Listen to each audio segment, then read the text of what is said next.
Got a fellow Marines podcast. My name is Ted Nugent, and I got a call from my buddy Ryan F. Samuels, and he wants me to tell you that he's a working hard, playing all-American son of a who is celebrating God, family, country. Welcome to the Ryan Samuels Show, one of the top political podcasts in the United States, where we have a healthy distrust for government and mainstream media. The Ryan Samuels Show is a raw, unfiltered look at American politics. Follow on Facebook, Twitter, YouTube, Rumble, and all podcast platforms. Here is your host, Ryan Samuels. Good evening, America. Welcome to the Ryan Samuels Show. Big show tonight. The national debt has reached $40 trillion. I need you to sit down for this one. $40 trillion in national debt. $40 trillion. This is not a number. That is a betrayal. The men who founded this country warned us this would happen. George Washington said, avoid the accumulation of debt, not only by shunning occasions of expenses, but by vigorous exertions to discharge those debts, not throwing upon posterity the burden which we ourselves ought to bear. Thomas Jefferson was even clearer. He said, we must not let our rulers load us with perpetual debt. And also, he said this, spending money to be paid by prosperity is but swinding futurity on a large scale. James Madison called public debt, quote, a public curse. That was their original intent. A limited government. Pay as you go. Borrow only in a war or emergency, then pay it back. They even put us on a gold standard. So politicians could not just print money and spend without limit. For most of our history, that restraint held. Then came August 15th, 1971. Richard Nixon went on television and closed the gold window. Foreign governments could no longer exchange their dollars for gold. From that day forward, the dollar was backed by nothing but the empty promises of politicians. And the politicians have not kept that promises. Since 1971, both parties have treated the Treasury like a credit card with no limit. Ronald Reagan cut taxes, then exploded defense spending. The debt more than doubled. George W. Bush, 2 wars, Medicare Part D, the 2008 bailout, $6 trillion added. Barack Obama, $8 trillion. Donald Trump's first term, another $8 trillion. Mostly COVID spending that both parties voted for. Joe Biden, $8.5 trillion in 4 years. And in this second Trump term, we've already added nearly $4 trillion more. Part of that bill is the war in Iran. The Pentagon itself said this war has already cost $37.5 billion. And that number does not include the extra $87 billion American families have paid at the pump because oil prices spiked. That is more than $1,000 out of every household in this country. On top of the $40 trillion we already owe, Republicans cut taxes and increased defense spending. Democrats expand the welfare state. Both sides start wars they do not finish. Both refuse to touch Social Security, Medicare, and Medicaid. Both sides raise the debt ceiling every single time it gets close. Both sides tell you the other guy is the problem. This is not a Republican versus Democrat issue. This is the political class versus the American people. The founders built a republic that was supposed to live within its means. In 1971, we cut that last restraint. We now owe $40 trillion that our children and grandchildren will have to pay. Tonight, we're going to talk about how we got here and what has to happen if this country is going to survive as a free republic. That is the show. Don't go anywhere. Do not forget, you can call into the show 561-786-2916. Let's hear your thoughts, your opinions. Don't go anywhere. We will be right back.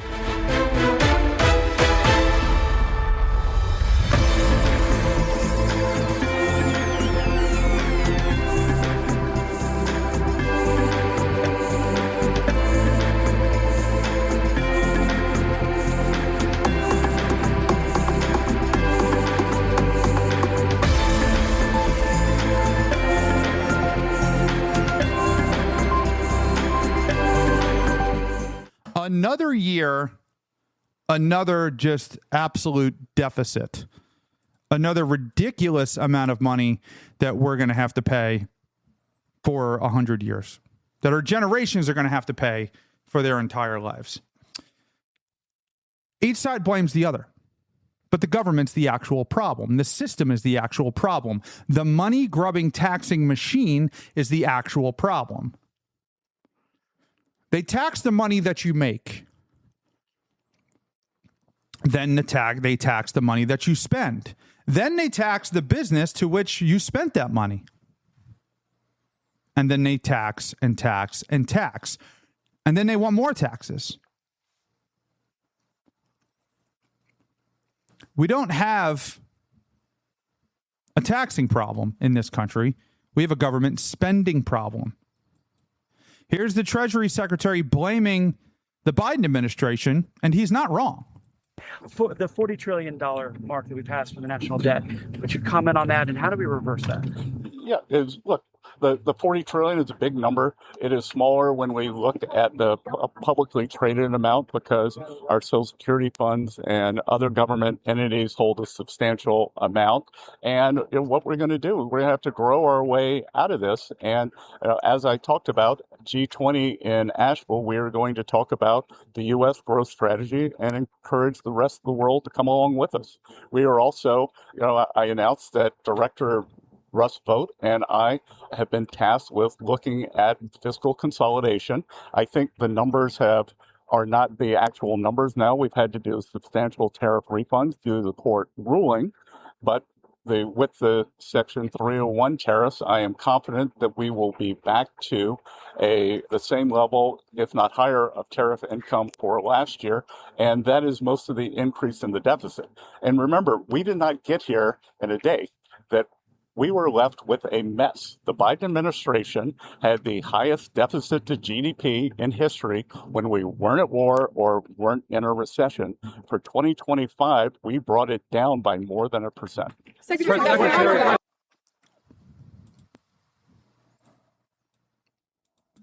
Every president, just about every Republican president, has campaigned on bringing the deficit down, has campaigned on paying off the deficit. Donald Trump wants to use tariffs in lieu of income tax, which is how this country used to work. You shouldn't be taxed on your income. It's actually unconstitutional. And sometimes the Constitution itself is unconstitutional. We've talked about that repeatedly. It's a very complex subject. But if you don't understand the natural law theory, you're not going to understand that, and that's okay. But every president has campaigned on it. Here's Donald Trump. I think this is like 2018 or something. Here he is. Listen. When the national debt was half of what it is now. Because we really do have to get going. Because if we have another 3 or 4 years, we're at 18 trillion now. We're soon going to be at 20 trillion. According to the economists, who I'm not big believers in, but nevertheless, this is what they're saying, that 24 trillion, we're very close. That's the point of no return. $24 trillion. We will be there soon. That's when we become Greece. That's when we become a country that's unsalvageable. And we're going to be there very soon. We're going to be there very soon. Make America. Because at 24,000. At 24 trillion. We are now at 40 trillion. $40 trillion in debt. Almost double what he said. We're going to be Greece. We're going to be the European Union. We already are. There is no getting out of this debt because the government can just print money. That's why the gold standard was the best thing to ever happen in this country. Richard Nixon was basically forced to take us off the gold standard in 1971. He was hesitant to do it. He did not want to do it. He was right by not doing it. And in the end, the Federal Reserve got exactly what they wanted. And that is a blank check to print and just create money. So back in the day, your coins were made of silver and copper and gold, not of zinc and these other fake metals that aren't worth anything. It had true, real value. your $20 bill, your $5 bill, your $1 bill, you could walk into a bank and say, give me this amount in gold. Here's my $5 bill. Give me this amount in gold. And they would give it to you because it was legal tender for gold. You would go exchange it for gold. Your quarters were 25%, were 90% silver, 10% zinc. They took that away because now the dollar means nothing. It literally means nothing. It has no value. It is just a piece of paper. You can't make gold. You can't create it in a lab. You can only mine more of it. So when they print money, they devalue the dollar, which increases the cost of things. It's called inflation. Inflation is just printing money. That's all inflation is. It's in printing money and more debt. That's all it is. Here is CNBC talking about Trump failing to lower the national debt. Anyone else remember the acronym DOGE? Anyone? DOGE, Department of Government Expenditure, wasn't it? And that was no, it was Department of Government Efficiency. Knucklehead. That was Elon Musk coming in to cite. Hang on, I'll rip up the vast amount of spending, wasteful spending that is leading to these big deficits as well. In fact, the big beautiful bill plus Doge was going to actually get that deficit down from, I remember Kevin Hassett on CNBC many times. He'd probably still say the same thing now. Get that deficit down from 5.9, 6.3, whatever it is, down to the 3% level that they want it to get to. Where's the evidence that this is working? And that's what's worrying me, Ben. It's 8 minutes past. You get a word in. Good morning, my friend. Hello. Good morning, everyone. I am here. I mean, it's at that point, just because on that point, the FT's done some calculations on this, and the federal debt, the gross federal debt, has grown by $3 trillion over the past year alone. And they reckon that's the fastest pace outside of the pandemic. So to your point about efforts to try and scale back the growth of the deficit and how much is being added to the total debt pile, it doesn't seem to be working. These changes take years. It's not something that happens overnight.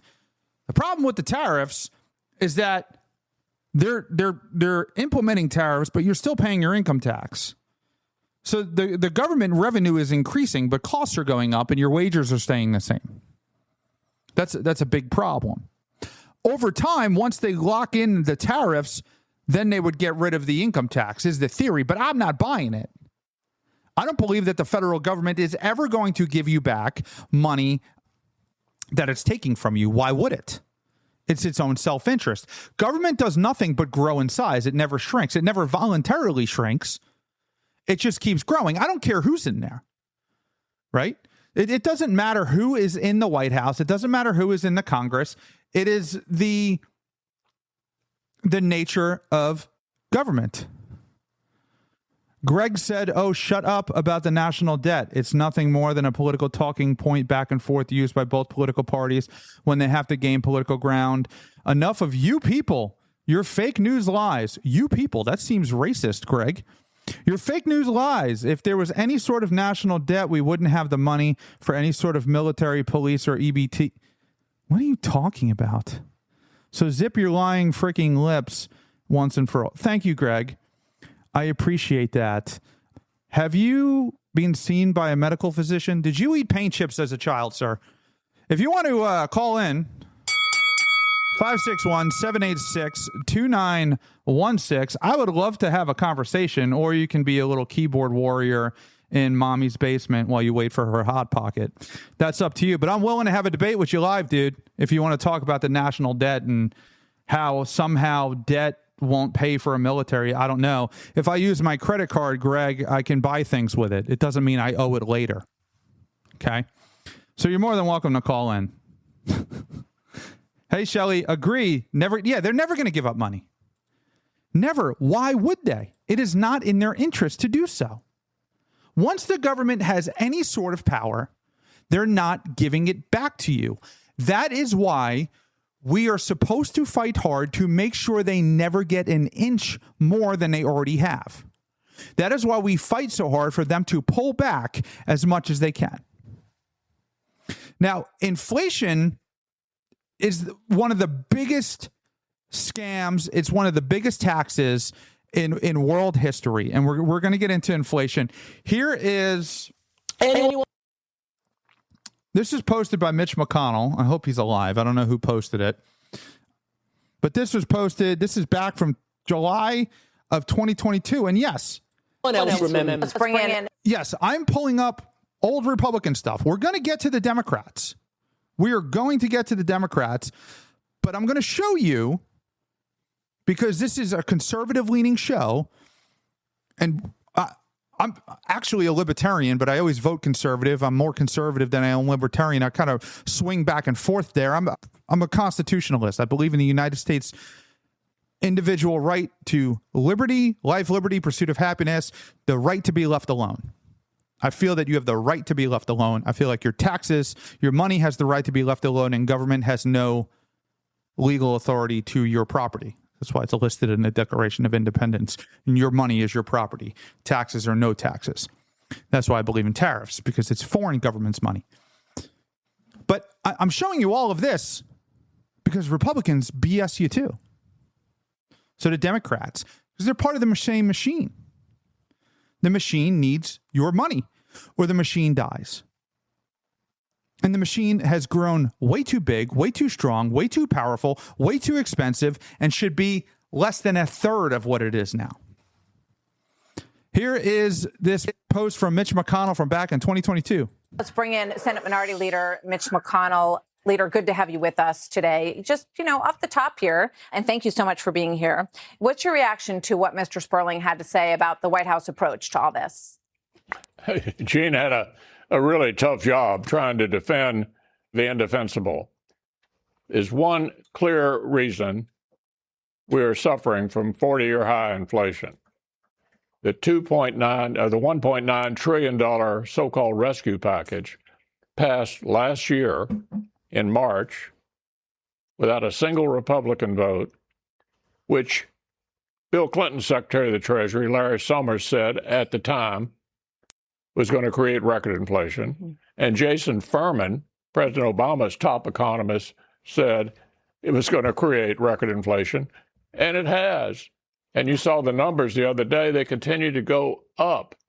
So Gene did the best job he could defending the indefensible. This inflationary spiral is entirely the responsibility of this all-Democratic government.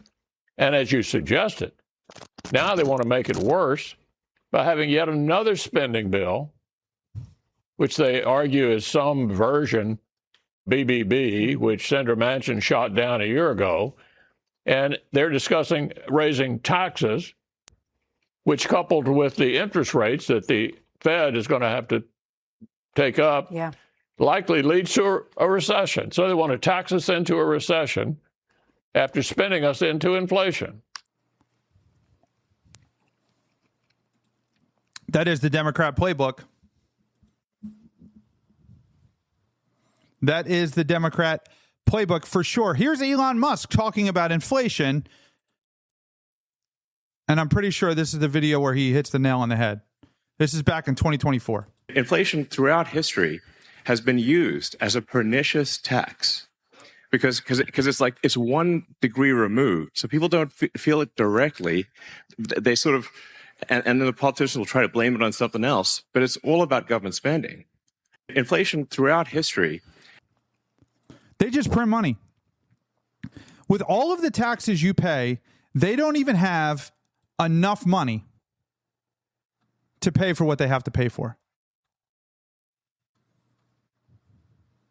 Think about that. Think about that.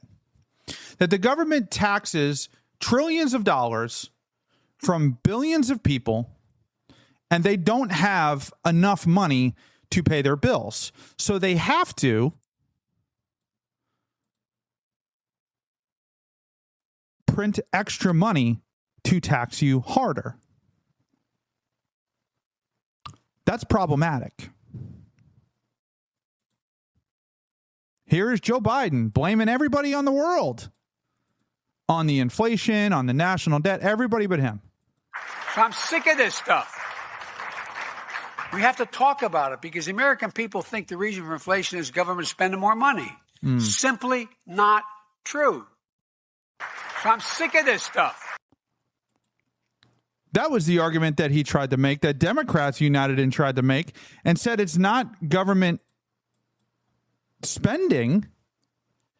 It's not government spending. It's not us printing $2 trillion and devaluing the dollar by 20, 30%, making your income go down 20, 30%, and the cost of goods and services to go up 20, 30%, netting you an almost 50% loss in cash flow.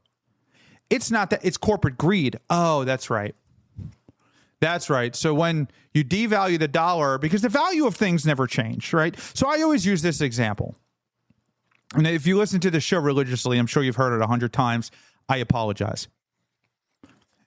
The year is 1920. You go to a gas station, right? You take your quarter. You buy 1 gallon of gas, 25 cents, 1 gallon of gas. What do you say now? You say, oh man, that's cheap. That's super cheap. I'd love to spend 25 cents on a gallon of gas. Me too. Absolutely, I agree. But a quarter in 1920 or 1925 had 90% silver in it. To now, which a quarter from 1925 does not cost 20 cents anymore. It costs its weight in silver, which is just about what a gallon of gas cost. So very simple explanation. The gas price never changed. The value of the coin changed. And the price inflated. And your income went up a little bit, but not enough to keep up with the inflation. The price of goods and services go up, wages stay the same or go down. It's the biggest scam. It's the biggest crime. The Federal Reserve should be disbanded. Should be disbanded and shut down. Milton Friedman said it best. The one thing you need to look out for is government spending. Here he is. Let's take a quick break. My name is Ted Nugent, and I got a call from my buddy Ryan F. Samuels, and he wants me to tell you that he's a working hard, playing all-American son of a bitch who is celebrating God, family, country, and the success column of working hard, playing hard Americans. He's a conservative blogger who would love you to subscribe and visit his website. It's ryanfsamuels.com. ryanfsamuels.com. A promotion for this Facebook page and a subscription to his blog is what I'm here to do. Because if he's contacted me, he's probably rock solid in the asset column, and you ought to join him at Ryan, R-Y-A-N-F, like in Fatuma, Samuels.com. RyanFSamuels.com. Uncle Ted reporting for duty. It's going to be the greatest hunting season of my life because I work hard and I play hard and I hunt hard and I live a hard American dream. It's perfect. Godspeed, Ryan. Live it up. RyanFSamuels.com. I'm going to go there and visit. Sounds like my kind of campfire. As I said before, keep your eye on one thing and one thing only, how much government is spending, because that's the true tax. Every budget is balanced. There is no such thing as an unbalanced federal budget. You're paying for it. If you're not paying for it through it in the form of explicit taxes, you're paying for it indirectly in the form of inflation or in the form of borrowing. The thing you should keep your eye on is what government spends. And the real problem is to hold down government spending as a fraction of our income. And if you do that, you can stop worrying about the debt.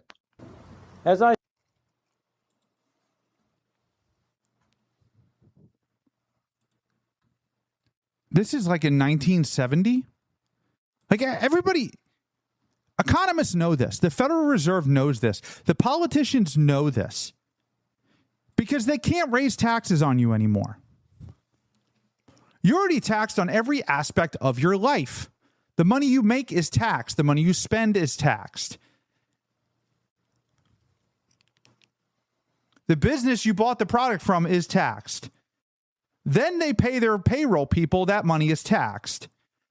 Then the payroll people, the employees, get their money, and that money is taxed. And then they spend their money, and it's taxed again. They're taxing and taxing and taxing and taxing. There's literally no way to tax anymore. So they have to just print more money. Just print more money. Just make it up. Make it up, put it out there, put it out there, put it out there. And then it comes right back in the hands of the government or right back in the hands of big corporations while the little guy gets screwed. That's not a free market. That's not a free economy. That's a controlled market and a controlled economy by a tyrannical government who wants to own and operate every aspect of your life.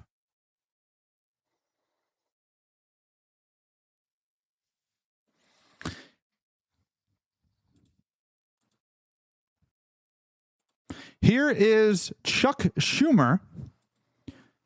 This is about a little over a year ago. I didn't watch this one. Let's see what he had to say. The acting commissioner, handpicked by Doge, said Musk's claims of fraud are false. And Musk, by the way, at one point said, let's eliminate it. They've revealed their true colors. Trump and Musk are just eroding the American dream. The American dream is not a government paycheck. But this is how they think. The Democrats believe that the American dream is just a paycheck or a handout from the government. It's just a redistribution of wealth. The conservatives believe, and your everyday American believes, that they work hard, they could build their own business, and they become a millionaire. They can work hard, they can climb the corporate ladder, they can become a millionaire. And all of these things are true. But you can't spend other people's money. You're never going. There's only so much you could give out. Elon Musk is now worth $1 trillion, which I think is 30 days of government spending. If you took everything Elon had, the government would waste it in a month or two. If you redistributed it to every American, they'd get $100 or something, or $300. Like, not enough to make any meaningful difference. This is a fantasy. And Elon Musk and the Doge did a phenomenal job. They went in, they exposed USAID, they exposed Social Security fraud with people that are 130 years old, still collecting checks, finds out they're not there. But they were crushed. They were stopped. They were shut down. Because the career politicians don't want it exposed. Now, the Republicans are in power. Donald Trump, J.D. Vance, Marco Rubio. They allowed certain things to be exposed, like USAID funneling money back to the Democratic Party. But what else was there that they didn't let get exposed? Why was he shut down from stopping all of the fraud? Was he going to lose his government contracts? With Tesla? With Starlink? There's more to that story. And Elon Musk went on Joe Rogan and said, Joe Rogan had asked him, I don't have this clip, this is from my memory, so I might misquote it, but he said, Joe Rogan said, Elon, if you had ultimate power to take over the federal government, how much could you stop? He said, what kind of power? He said, godlike power. He goes, I could reduce it by 80%. I could reduce the federal government by 80% and make it 100% more efficient and save 80% of the national debt. And I believe him. I believe him. But then they'd all be out of a job. Then they would have nothing. They would have nothing to do. There would be no job. So they're going to fight for their own survival. Let's finish this clip. They're rigging the system for billionaires while stealing from the elderly, from the disabled, to cut taxes for their billionaire club. Senate Republicans, every Senate Republican should be demanding that Musk reverse the firings. If they say they believe in Social Security, then they ought to be telling Musk, stop. But Senate Republicans are just silent, letting it happen. They're afraid of Trump.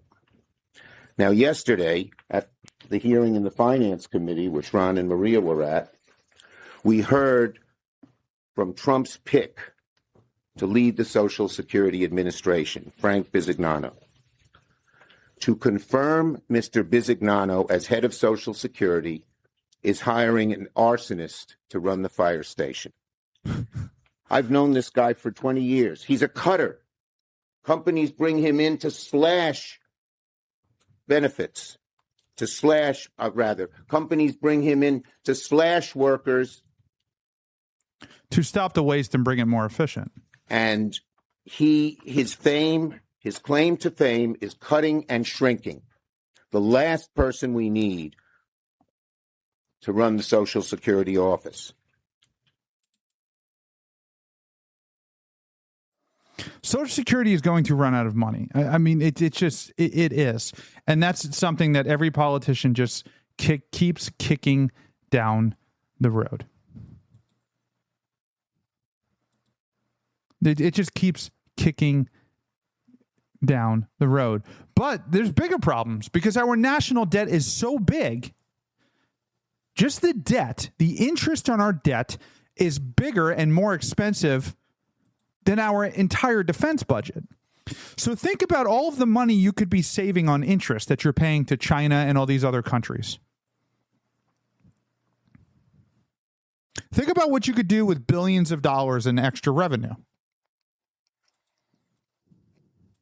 Number two, you can bring down government debt, which means you can bring down government interest. And the government today, the federal government today, pays more in interest than we pay for the Department of Defense. Right, but how much of that is salary? No, that's just interest on the debt. Right. That's just interest on the old debt. Okay. We pay like $1.2 billion a year right now, I think is the latest number, which is just interest on debt. It's not paying for any good or service. It's just interest on debt. But again, what percentage of that is of the GDP? Well, the total government spending is on the order of $7 trillion.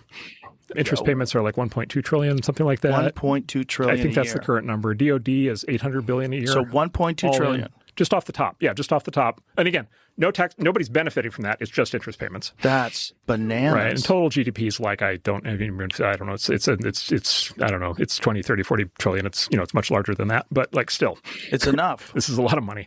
And the total accumulated debt is 35 trillion. And the total accumulated debt is 35 trillion, and it adds another trillion of accumulated debt every 100 days. Yes. Oh my God, it hurts my head. The best part about it is the money's not real. The money's not real. It's hilarious. Here's Milton Friedman again. This is him. I'm going to skip that video for now. I got a better one lined up. Sorry, I don't usually do that. But here is Rand Paul, talking about the deficit. This is back in January. Him and I kind of got into it a little bit recently on the Fifth Amendment with Fauci, but that's okay. We still like him. I hope he still likes me. But this is him. One of the things I like about him is he does call out Republicans too. Let's just listen to this clip. I haven't listened to this one either.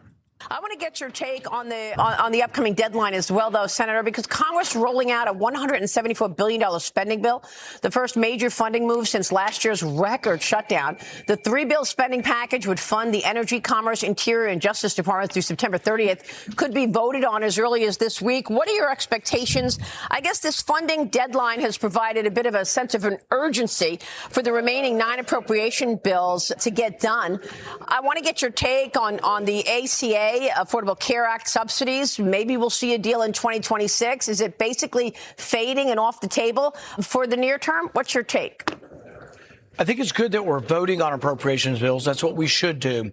But the spending level in the appropriation bills is identical to the Biden level or above. So they're not addressing the deficit, and it will get worse. One of my concerns in light of the Somali fraud scam, the $1 billion scam, is they're increasing the money or continuing the money, billions of dollars, for this refugee resettlement program. In fact, one of the things that is bizarre about the war in Venezuela is we're now going to be accepting more refugees from Venezuela. Really should be the opposite. The million people who came here should be welcome and given special permission to return. We shouldn't be saying, oh, now we're going to count everybody as refugees and you can come for certain. It really should be the opposite. So we need to review all of these refugee programs. And I've introduced legislation that will put a wall around their welfare. There should be no welfare for refugees, no welfare for new immigrants. And really, if you want to come to this country, you should have a sponsor, and those people take care of you. If you don't have a job yet, those people take care of you. But you shouldn't be put on the government dole. That's not teaching American capitalism or American freedom. So I will oppose these bills coming forward because too much spending, but also because they're going to include refugee settlement money, which I think is a mistake. So you'll oppose them. Do you think this will lead to a government shutdown? I think what it leads to is probably Republicans and Democrats who believe in big spending will get together as they normally do and pass it.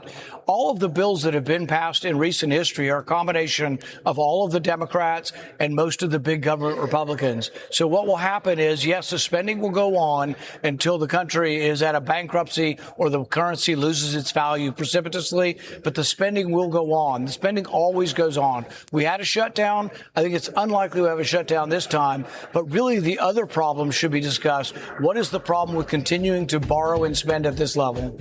Yeah, it's the key question, of course. Very good question. That's the Rand Paul I know and love.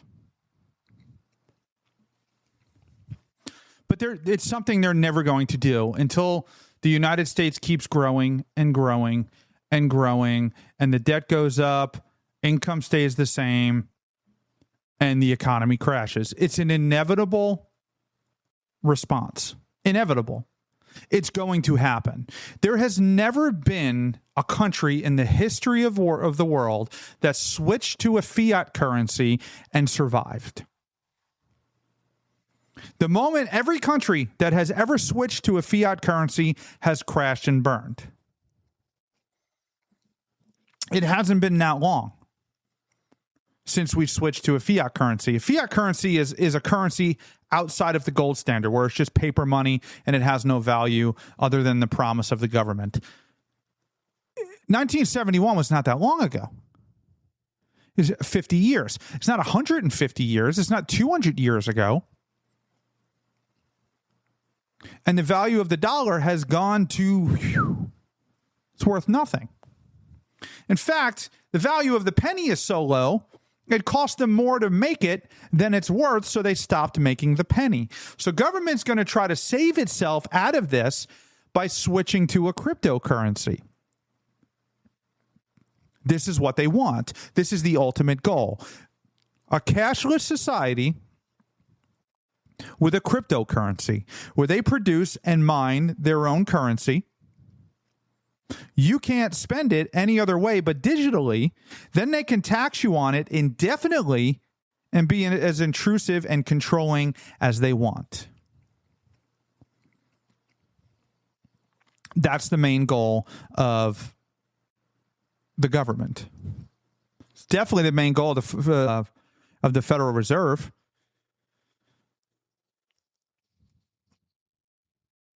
That's the end game. For two reasons. Number one, it's the only way to stop the crash and burn of the United States economy, which is going to implode. It's maybe not tomorrow, 50, 100 years from now, it's going to implode. Mark my words, write it down, flag it. I hope AI searches this in 100 years and my great-grandchildren get to see it. But that's coming. That has happened to every country that has switched to a fiat currency. And that's the only way for them to save themselves.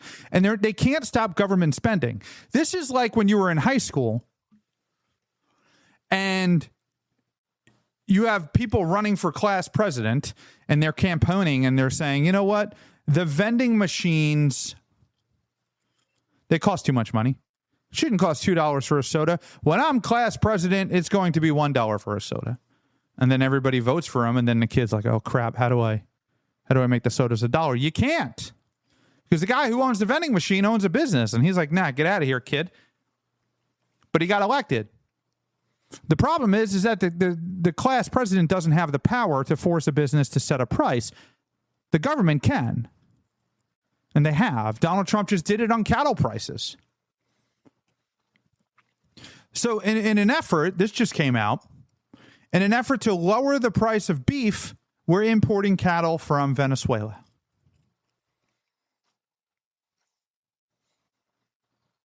Which is hurting American ranchers, which is hurting American farmers. I'm a farmer. I live on a farm. I have pigs, chickens, ducks, quail, turkey, rabbits. My next door neighbor has been a farmer for his family, has had it's like 500 acres next to me, cattle rancher. I live next to a cattle ranch. So now he's competing with foreign beef rather than allowing the market to work itself out. The price of beef went up because the supply went down. So they're actively producing more cattle, more cattle, more cattle. It takes time. You can't raise a newborn calf overnight for more beef. It takes time. But now they're going to flood the market with foreign beef, which I do not agree with. Buy local. Help out your local farmers. It's better for you anyway. Here's Elon Musk answering a question. This is back during the Doge era. Government more efficient. Yeah. Well, so I think first of all, in terms of people sometimes ask, like, where would you start with government efficiency? It's kind of like being in a room where the entire room is targets. And so you can shoot in any direction and not miss. It's like just impossible to miss because every direction is a target. So there's no missed possibility. Now, we do have a fundamental issue, which is that the government is spending far more than it brings in. And the reality is that all government spending is actually taxation. All government spending is taxation. Sometimes people think some of it is taxation and some of it's not, but it's all taxation because the part that is not covered by tax revenue becomes inflation. So you're either taxed directly or you're taxed by inflation, but you're for sure taxed. and so all government spending is taxation. So we have to reduce government spending overall. Like this will be forced upon us in the future because already just the interest payments on the debt are 23% of all federal tax revenue. Just the interest payments. The interest payments now exceed the Defense Department budget, which is $1 trillion a year. That's a lot of money. So just the interest on the debt exceeds what we spend on the military. Just the interest. And that is rising rapidly. So it can't be like, we'll trim a little bit here and there. That's not going to work. There have to be quite radical reductions in cost. Yeah.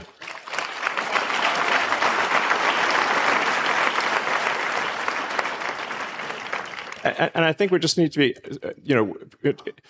if, please Lord, Trump wins, and the Department of Government Efficiency happens, we're going to be very open and transparent and be very clear about this is what we're doing. Here are the issues. This is the math for what's being spent and what and we're going to make it. We're going to make the spending lower, and if somebody's got a better idea for how to make the spending lower, tell us. But if we don't, we're going to bankrupt the country, and so we got to do something, and it's got to be some pretty big moves. Drain the swamp. Yeah, I'd say drain the swamps. There's so many swamps. It's like there's so many swamps. Yeah. I mean, it's just nutty that there was a massive increase in IRS personnel, and instead of adding people to the Border Patrol, this is totally backwards. It's like you can continue to remain a federal employee, but you have to go guard the border. These are old clips, but now this is where we are. This is where we are. The amount of fraud that they found was astounding, right? But it was short-lived, and it was mostly focused at USAID.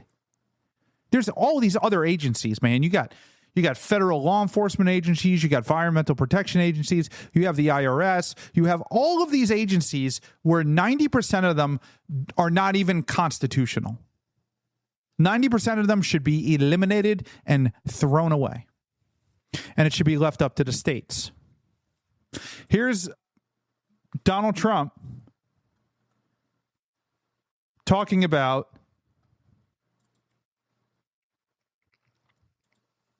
the fraud that they found at USAID. Just listen to some of the appalling waste we have already identified. $22 billion from HHS to provide free housing and cars for illegal aliens. Outrageous. $45 million for diversity, equity, and inclusion scholarships in Burma. $40 million to improve the social and economic inclusion of sedentary migrants. Nobody knows what that is.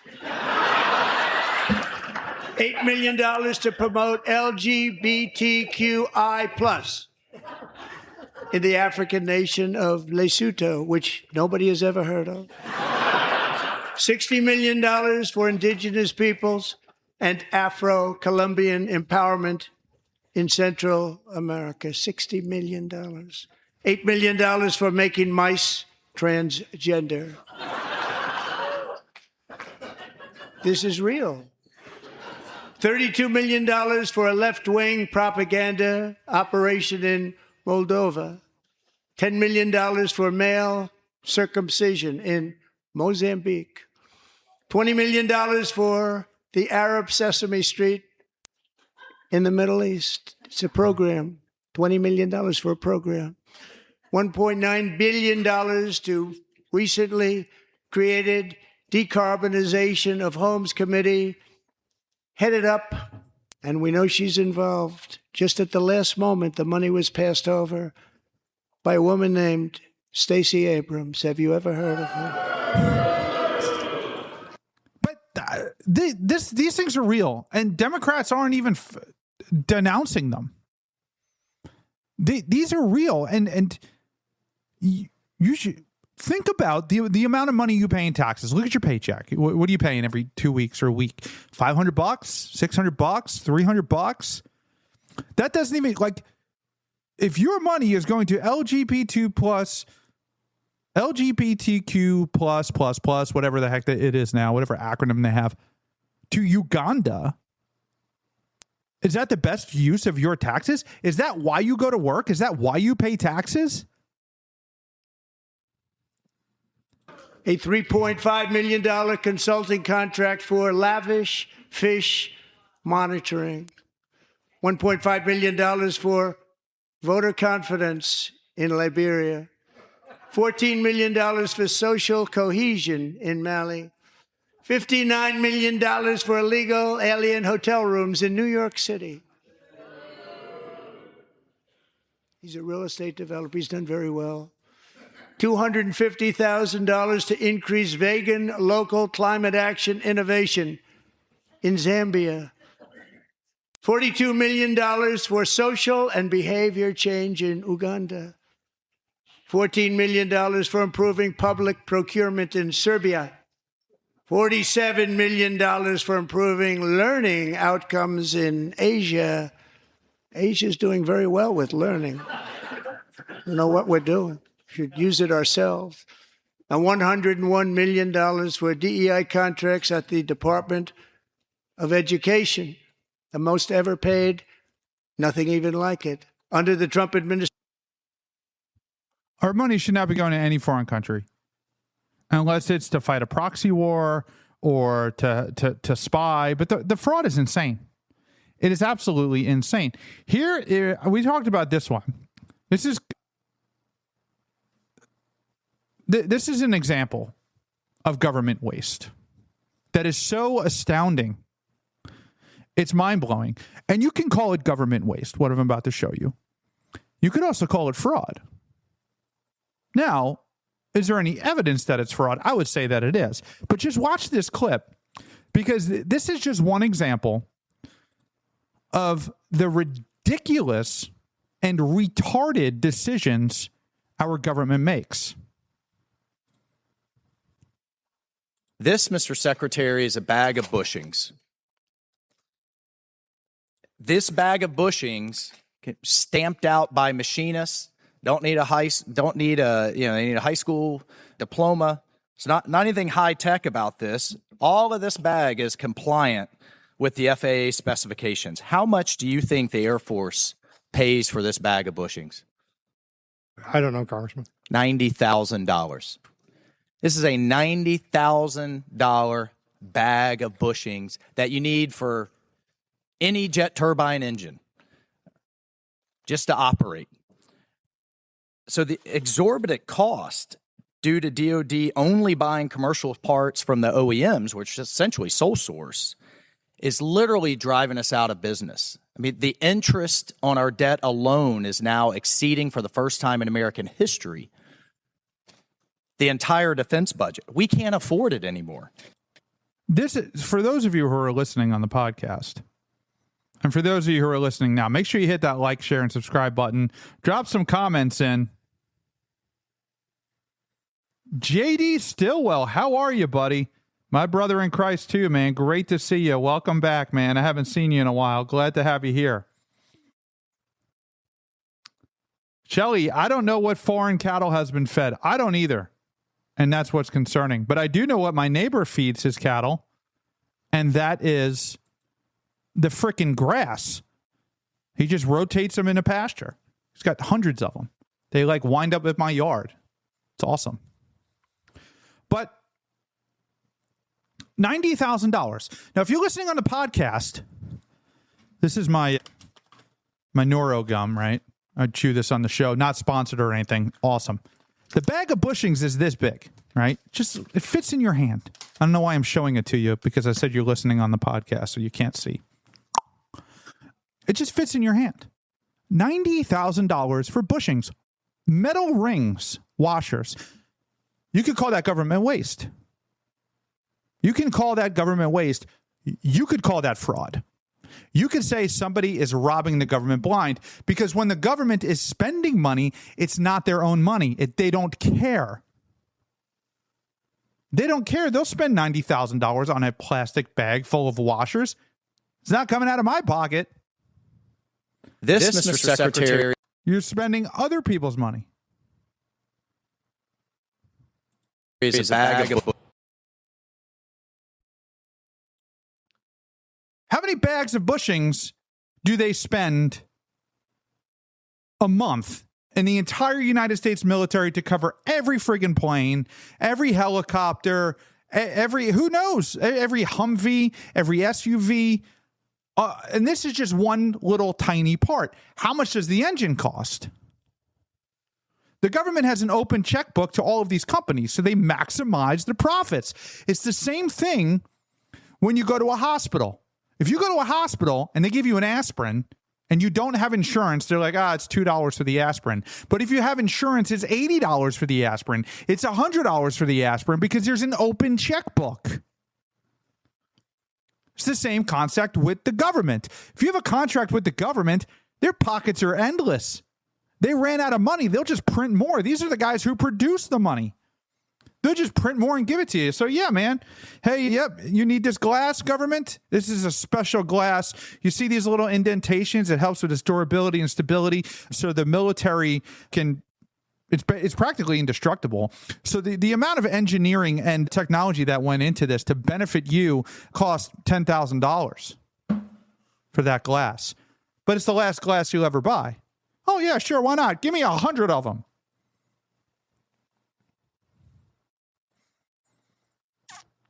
To buy nonsense. And there's nobody policing it. There's nobody standing up to it because their money is not tied to it. So when I was in sales and I worked at dealerships, everybody's money is tied to the dealership's money. Everybody. except for like the secretaries or the assistants, the office girls. Everybody's money is tied to the dealership's money. So when I was a general manager of a dealership and I got paid on the bottom line.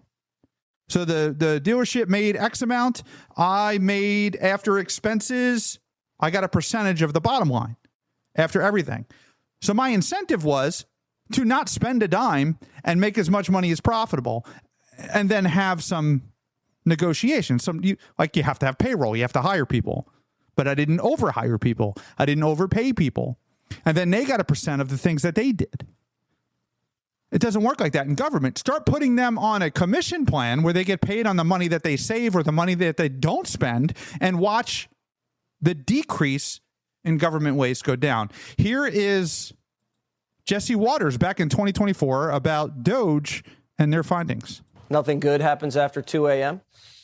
Well, this morning at 2:23, Congress released a monster 1,012-page bill with $1 trillion price tag. They're rushing to pass the bill before you have a chance to read it. Why? Well, because it's full of pork. And we've been digging through it. And here's what you're paying for. Liz Warren is spending $850,000 on a gay senior citizen home in Boston. Florida has the villages. Massachusetts has the village people. We're spending $15 million to pay for Egyptians' college tuition. Egyptian tuition, not Egyptians who live in America. Egyptians in Egypt. Egyptian tuition. So we pay for illegals to go to college here, and now we're paying for the tuition before I guess they even cross the border. Speaking of Egypt, Gold Bar Bob's sending $400,000 to a gay activist group that teaches elementary school kids about being trans. Not enough to keep you out of jail, Gold Bar. Sorry. Another $400,000 goes to a group that gives clothes to teens that help them hide their gender, like chest binders and tuckums. Parental permission not required.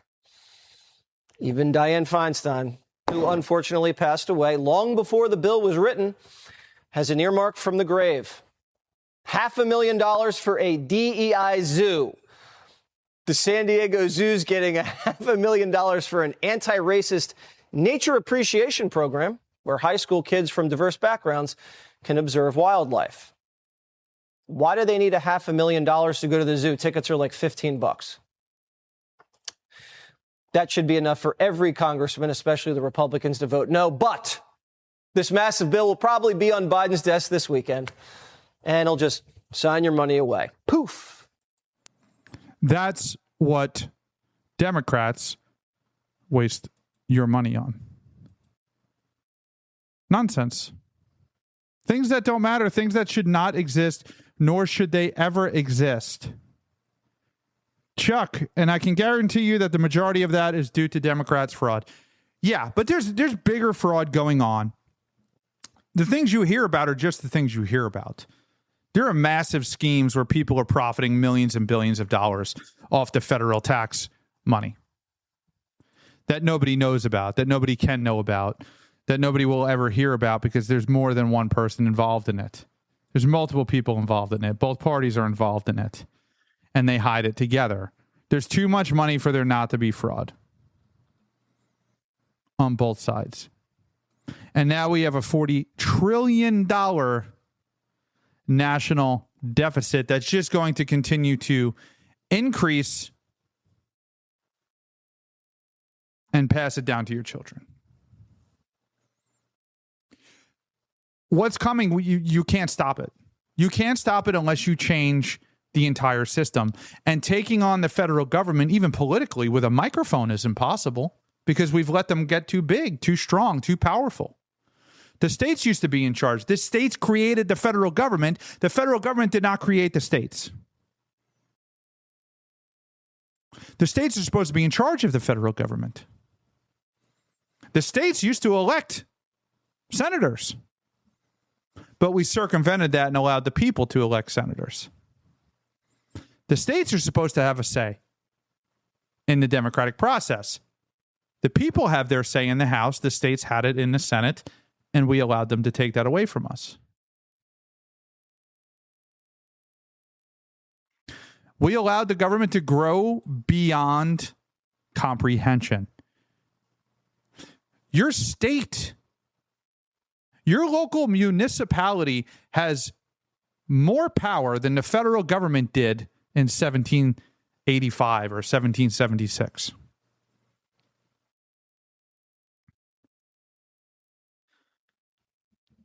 Your freedom is an illusion. They can cut it off at any time. They can listen to your emails and text messages without a search warrant. They can bring you before Congress and go after you for pleading the Fifth.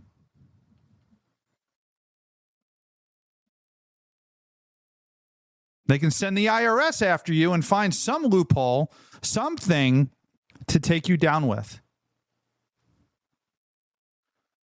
They can arrest you in an airport, seize your phone, and read through all your text messages. There's nothing they can't do. Even if they know they can't do it, they know it's going to get overturned. They know they're going to get sued, and they know you're going to win. It doesn't affect them personally. So they will just come after you and come after you and come after you, even if they know that they're wrong. They're not going to wind up in jail. And they know you can't afford to fight it, so you're going to take a plea agreement. And they know you can't afford to sue, so you're going to let it go.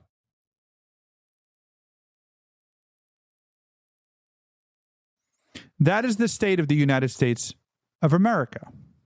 And the only way to fight it is to fight it locally, is to go to your city council meetings, to be involved in your state legislatures, your local congressperson, speak to them regularly, ask them what's going on. Call your congressperson Monday morning and say, my name is so-and-so. What is going on with this $40 trillion national debt?